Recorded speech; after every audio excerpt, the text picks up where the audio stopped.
Good morning, everyone. Thank you for joining us today. My name is Jean Boda. I'm the Executive Director with the Alberta Community Crime Prevention Association, commonly known as ACPA. In May of this year, ACPA will be hosting its annual Crime Prevention Conference in Edmonton, Alberta. Our dates, May the 5th through the 7th. In anticipation of this exciting event, we have decided to interview a series of our conference presenters. And this morning, I'm delighted to be interviewing these three amazing women. Wanda McGinnis, Executive Director, Big Hill Haven in Cochrane, Alberta. Linette S, Executive Director, Rowan House Society in High River, Alberta. Reave M, Director of Advocacy and Community Programs in Banff, Alberta. We're delighted that each of you could join us today, ladies. And I want to start with Wanda. If you could maybe give us a little bit about yourself, and then I'll move on to the others. Sure. Just to preface this, you told us to just kind of have fun, and I'm not really very fun, so we'll just see how good I do trying with that. My name is Wanda McGinnis. I've worked in the gender-based violence sector for over 20 years. I spent all that time working in rural communities. I grew up in a rural community, small town Saskatchewan. My work and life experience bring home to me the importance of community, connection, how both contribute to our relationships and the support we need and receive in the communities that we live in. I have 3 grown daughters. I have a 3-year-old granddaughter. And these 4 humans are what have inspired me to invest my career in this work in thoughtful and innovative ways. Like my heart's desire is to work in a community that's committed to stopping violence before it even starts. I don't think anyone should have to be in a relationship where they're afraid of the person that they lie next to. I'm currently the Executive Director of Big Hill Haven, and that's a family violence resource organization in Cochrane, Alberta, as you said. I'm really proud to lead this organization because it's committed to developing really impactful and innovative programs, and that's come out of necessity, not necessarily a spirit of invention. We have a very small and mighty organization, and we are doing some really exciting work, and I'm excited to share it with you. Excellent. Thank you for sharing that, Wanda. Yeah, the 3 of you really inspire me just from looking at a little bit of the preliminary information. So thank you for sharing that. Next, I'll maybe ask Linette, would you share a little bit about yourself? So hi, everybody. My name is Linette S, and I'm the Executive Director of Rowan House Society, and I've been the Executive Director for approximately 3 years.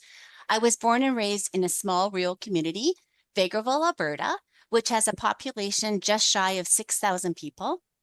When I think of my rural roots and my work in High River and the large rural community around our town, I see the impact and importance of community every day. With Rowan House Society, we have many intervention programs to support individuals and families experiencing domestic violence and abuse, as well as a program for individuals who are causing harm. We know it is important to get to the root cause of domestic violence and abuse in the rural areas. We are proud to offer our preventative education program in schools and the community, which is focused on education and awareness. We know that we need to move beyond reacting to abuse and start preventing it before it happens. By shifting the focus to prevention and perpetration, we can develop interventions that will be more effective in stopping violence and abuse before it happens. Excellent. Thank you very much, Linette. Again, lots of passion in that your address, so thank you. Next, I'll ask Reave to say a few words about yourself. Good morning. My name is Reave M, and I started working at YWCA Banff about 9 years ago when I moved from Fort McMurray to the Bow Valley. And I'm no stranger to the gender-based violence sector. I started my career there many, many years ago, working directly with victims of domestic violence. And in Banff now, it's such a beautiful setting, and I feel so privileged to live and work here. But it's not a community without issues, including a really high rate of sexual violence. And it's a very unique context for this work as well. So we do quite a bit of prevention work at the Y with a focus on the tourism and hospitality sector, of course, which drives our economy. We also work with youth to develop healthy relationship skills And we're really just excited about this collaborative project because not only does it give us the opportunity to work with these other awesome anti-violence organizations, but also to really shift the focus from that kind of traditional or intervention focus to actually changing the social conditions or stopping the violence before it starts. Thank you, Reeve. That's a very good point about Banff. It's not something that all of us, any of us, would even think about. Like we look at it as a tourist attraction, right? And I liked your idea, like your comments about the young people, because a lot of this starts with our young people as to where things are going to go. No, thank you very much. Thanks for the three of you for sharing. So on May the 7th, Linette, Wanda and Reave will jointly host a session at our conference entitled A Made in Alberta Small Town and Rural Collaborative to Preventing Gender-Based Violence. So I'll put the questions out. You guys can decide who will answer them. And first question, is there a difference in the rates of gender-based violence in urban settings as opposed to rural settings? A very important question. I'm going to take that one for our team. Absolutely. And it is a great question, as almost 20% of Albertans, 4.5 million residents, live in rural communities.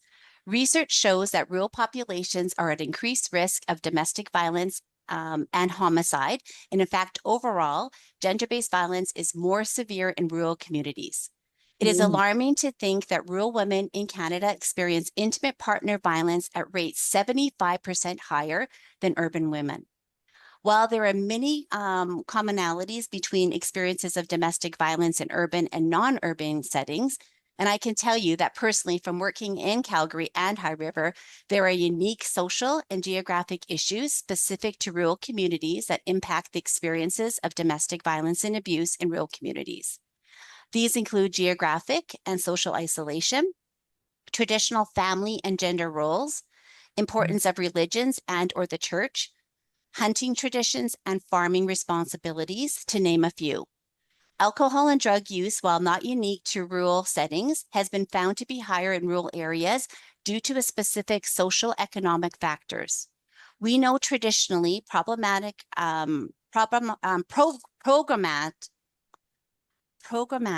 responses do not work in rural communities. They do not do enough. That is why I am so excited to be working with Wanda and Reave to build community-led primary prevention plans that really have such great potential to stop the violence before it starts. And I apologize for that stumble with that one word. Oh, don't worry about it, Linette. Hey, things happen. Some very interesting statistics there, really. And also traditional roles, church base.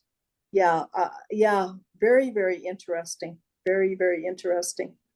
So because of this difference, I'm assuming this is what has inspired your Made in Alberta solution? And maybe I'll jump in there. You know, it definitely did. The numbers that Linette shared are distressing. And I think for those of us who've been working in the gender-based violence sector for years, there's an acknowledgement that we need to do something different and that the traditional responses to violence don't necessarily work in rural communities. So there's a need to do something different. There's a need to expand on the work that we're doing. And this especially hit home for us in Banff when we dug into the data and saw that we have some of the highest sexual assault rates in Canada, which was a real call to action for our organization. And this is where Shift and the team at U of C come in. So they're leaders in research. They've been working in some community settings and developing training focused on primary prevention for several years. And maybe some of your listeners may have heard of the Alberta Primary Prevention Playbook. And if not, highly recommend you Google it. It's a great resource. So our three organizations partnered with Shift, and that's how the Made in Alberta Rural Primary Prevention Project was born. And like Linette, I'm just so excited to be working with this group on community-led primary prevention plans because I think they have such a great potential to stop the violence before it starts. I agree, Reeve. It's very, very important for us to be proactive and to take a different narrative, right? And those narratives in rural communities, and only from being raised in a rural community, are very hard sometimes to break or even to penetrate, you know? So no, I'm very impressed, very impressed. So I understand your vision for Made in Alberta is proactive. Could one of you please outline how you envision the program's focus? Yeah, so this project actually focuses on stopping perpetration by changing the social conditions that allow violence to continue. So of course, there's still a need for intervention like shelters or counseling, but we know that's not enough when we're looking at stopping the violence before it starts. So we need to actually get upstream. We need to prevent violence in the first place.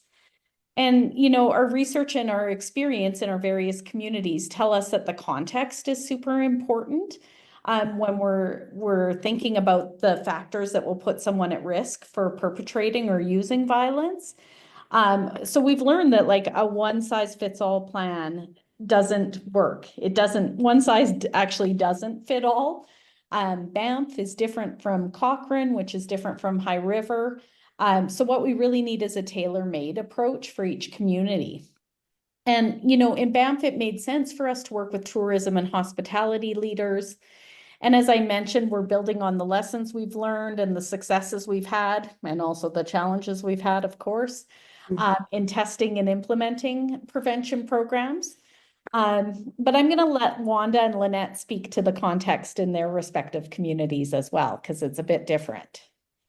Excellent. Thank you, Reeve. Very good. I like your word, upstream. I love that word. Yeah.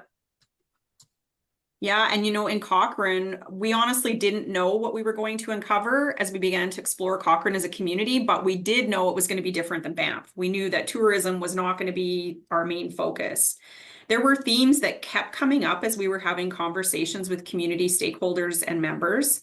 As a bedroom community at Calgary, there were some things that were distinct and different from Banff, including the high number of commuters that we knew were leaving the community to go into Calgary to work and coming home each night. Young families and an absolutely rapidly growing population. So each of these contributed to the community identity and influencing the community conditions that are Cochrane. We listened and we were curious, and sometimes we even used healthy levels of skepticism as we poured through all of the data. We knew that for this to be successful, we really had to engage those who represent Cochrane, those who are willing to do the work, and also those who are invested in the future. We believed that the community was engaged, and we believed that the time was right to begin this work. We were hopeful that people would show up as we were holding our different community information sessions, and I was optimistic that we might see like a dozen people. The community did not disappoint us. In fact, we actually had to go hunting for more chairs the day we were holding the event because we had so many people show up. And so we started this journey knowing that we wanted Cochrane to be known as the safest place to live and raise a family, and we're really committed to that, and we're not the only ones. This is really a community that is ready for change. Yeah, excellent. That's very, very good. Thank you, Wanda. So when we started our work in High River with community stakeholders, we were not sure what our focus would be. High River area is quite unique, and there is a high representation of new Canadians in our community, many of whom are underemployed and may or may not have family or social support networks with them. They come with their own cultural values and backgrounds and are trying to find their way in the new country they chose. Many work in the agri-food business, and we have heard that this can be difficult. We have also heard that in some of the surrounding farming and ranching communities, there is greater isolation, lack of access to resources, stigma around violence, traditional gender norms, among other things.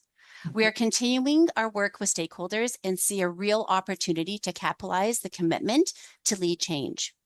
And we are continuing to build our understanding and can assure you we will have more to share about this journey of discovery in High River by the time the conference rolls around. Wow, that's amazing. Each one of you in your different localities has something very different.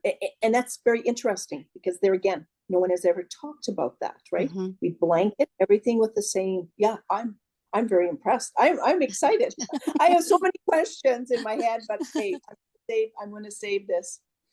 So in the presentation, will you be sharing observations on partnerships and other relevant topics as well? Absolutely. And this has been a really dynamic process that's required significant strategic community engagement. I did not realize how important that was going to be to this whole process. Identifying and connecting with community leaders, both the usual, sector people that we spend lots of time with, but also we're calling them the unusual suspects. So the people we don't normally associate with this kind of work. Yeah. And so it includes both those who work strategically and those who work organically in this space.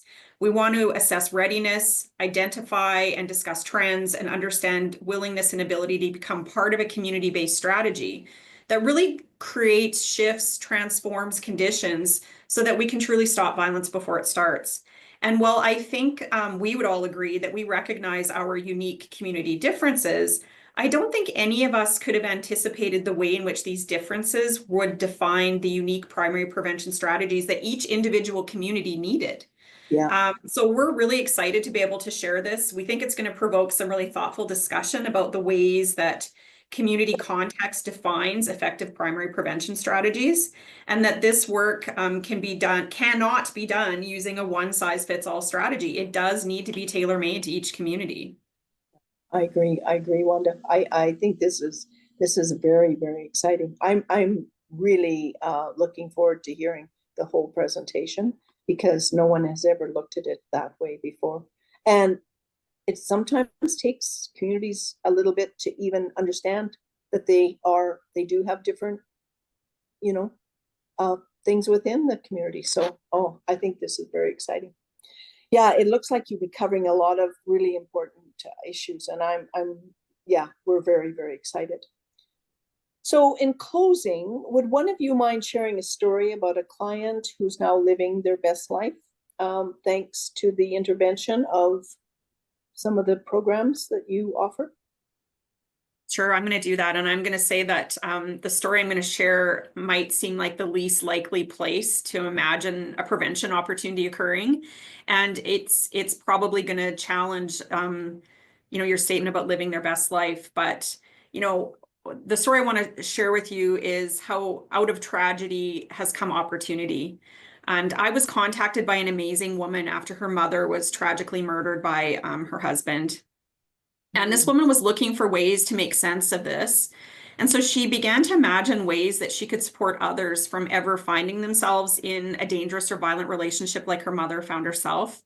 And she was on this real quest to stop violence before it starts. And it really lined up with where we were at in the community. And so, those kind of cosmic collisions that happen and you just think this is absolutely the right place at the right time. So this woman had spent lots of time reflecting on what could have been done differently that might have saved her mom's life, what actions could have prevented this senseless violence. And so she really sees hope in this project. And I think that as much as she sees hope, she brought hope to all of us. And she's not alone, that others see it too. And they were quite inspired by her when she spoke at our primary prevention event. So she's hopped on the train. We've got a bunch of other usual and unusual suspects who jumped on the train. Some of those include the public library, local coffee shops, wellness spas, each of them seeing themselves in this primary prevention space where they can influence the community conditions and stop something terrible from happening. And everybody recognizes that, we have to build something stronger, something that connects and supports people. And so, this woman coming forward with unimaginable grief and tragedy was a really good example of how, a commitment to building something different for everyone around you. It really does take all of us in the space that we're in. So sometimes you have to look really hard to see where you're going to find those opportunities. But I think this really highlights why we need to really dig into prevention. Yeah, I agree. And like Reave said, the upstream prevention as well. Yeah. That's a very interesting. Yeah, I love the story. And it reminds, I have a young friend who she lost her mother through, she was murdered. So yeah, actually I'm going to reach out to her and say, maybe this would be a presentation that you would need to see, because she has been struggling with a lot of grief, and why, and how could we have done things differently? Yeah, I like this. I'm very impressed, ladies, very impressed. Thank you very much for sharing all that. And I'm really looking forward to the presentation at the conference. Really, I am. I think there's so much that can be garnered and gained out of this, and yeah, this is simply amazing. Thank you very much. If any of our viewers would like to learn more about the conference, please visit our website at www.albertaprevention.com. And with that, I'll bid you a good day, and have a nice day. It's nice outside, and we'll see you all at the conference. Thank you. Thanks a lot. Thank for you. joining us today. Thank you. Yeah.